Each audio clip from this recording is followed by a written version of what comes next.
Welcome. It's lovely to have you back here in our little corner of the internet. If you're new here, hi, I'm Honor, and I would love to take you back in time to unravel the historical tale behind Hozier's latest release, Francesca. We know that Hozier's latest EP and his upcoming album both draw inspiration from Dante Alighieri's 14th century masterpiece Inferno. And so when Francesca was released, it wasn't too hard to make the connection between the song and the story of Francesca and Paolo. I imagine most of you watching today will have already seen my previous Hozier video, but if you haven't, I will link it down below and you can skip to this timestamp, and that will give you a bit of historical context, a bit of background, and a bit of information about the importance of Inferno. Like most of the characters in Inferno, Paolo and Francesca were real people.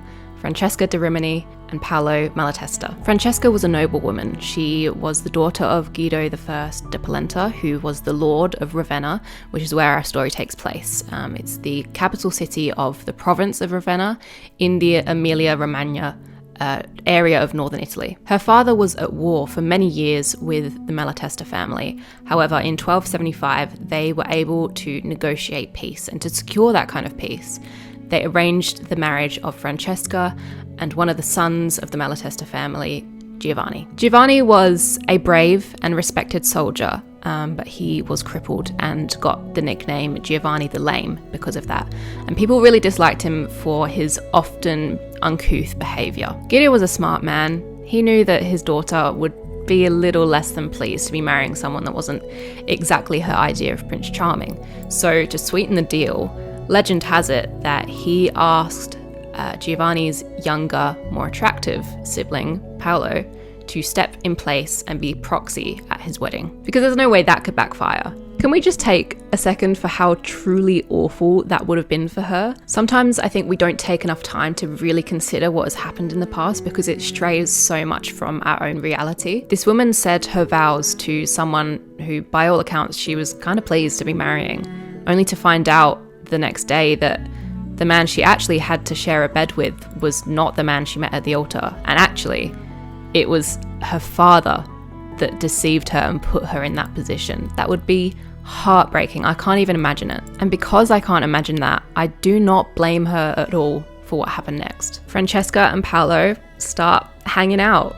They were obviously struck by each other and wanted to see what was there, and it's said that they fell in love over reading. In particular, they were reading together the story of Lancelot and his infamous affair with King Arthur's wife, Guinevere. And if they'd lived long enough to read the end of that tale, they would know that that doesn't exactly work out well. Francesca and Paolo's affair lasted around 10 years somehow, before that one fateful night when Giovanni decided to call on his wife, only to discover that Francesca was hosting his younger brother in her private bedchambers. In a fit of rage, Giovanni brought the lovers to their untimely death with his blade. Interestingly, Dante probably gained this knowledge of this story during his time where he was being hosted by Francesca's nephew, Guido Novella de Polenta, while he was in exile from Florence. So how is their story extended in Inferno? Well, Dante and Virgil meet these lovers in Canto 5, which takes place in the second circle of hell, which punishes the sin of lust. In this scene, we come across what is known as Dantean contrapasso, which comes from the Latin words contra and patior, which together mean suffer the opposite. In the same way that souls allowed themselves to be swept away by their lustful yearnings, they must now suffer incredible winds that batter them eternally. And so I came where light is mute, a place that moans as oceans do impelled by storms, surging, embattled in conflicting squalls. The swirling wind of hell will never rest. It drags these spirits onward in its force. It chafes them, rolling, clashing, grievously. Then, once they reach the point from which they fell, screams, keening cries, the agony of all, and all blaspheming at that holy power. Caught in this torment, as I understood, were those who, here condemned for carnal sin, made reason boast their instinctual bent. As starlings on the wing in winter chills are borne along in wide and teeming flocks, so on these breathing gusts the evil souls. This way and that, up and down they're borne. Here is no hope or any comfort ever, neither of respite nor of lesser pain. Now, Francesca is the one to tell Dante of their story, while Paolo is just held as a background character while he weeps. This is important to note when we're looking at how Dante wrote Francesca. Dante condemns Francesca for what she's done. He writes her as a superficial woman. He lays the blame at her feet as if this wasn't a product of what her dad did. Dante is an exquisite writer that cannot be contested, and the importance of his work cannot be denied.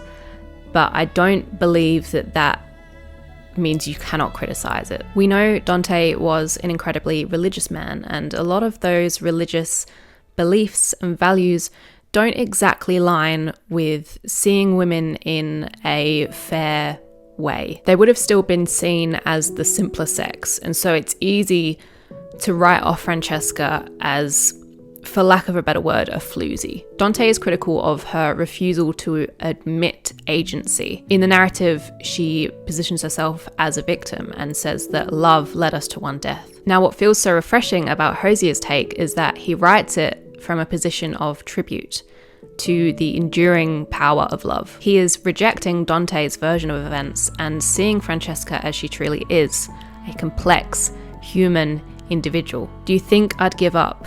That this might have shook the love from me, or that I was on the brink? How could you think, darling, that I'd scare so easily?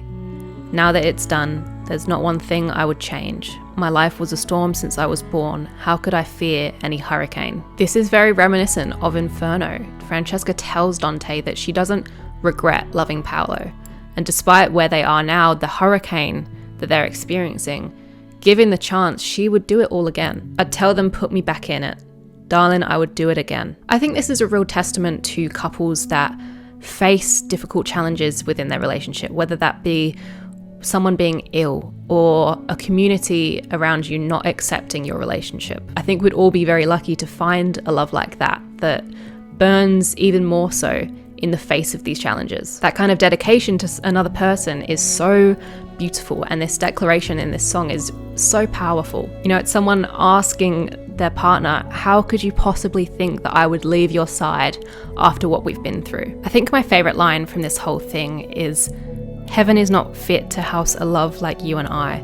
It's so, so beautiful. I just have these visions of Francesca and Paolo being wrapped around each other in this storm, but enduring because the only home they truly have is each other. The pair that fell in love over the simple act of reading together. This sweet beginning has amounted to unknown torment, but they maintain that it's worth it. I'm blown away by this song, and I imagine most of you are too. If this is the kind of standard that's being set for Unreal Unearthed, I cannot wait to really get into that album. It's so exciting. Now, as always, if you have a differing opinion or just want to build on something that I've mentioned, please use the comments to just express yourself to your heart's content. This is a safe little community.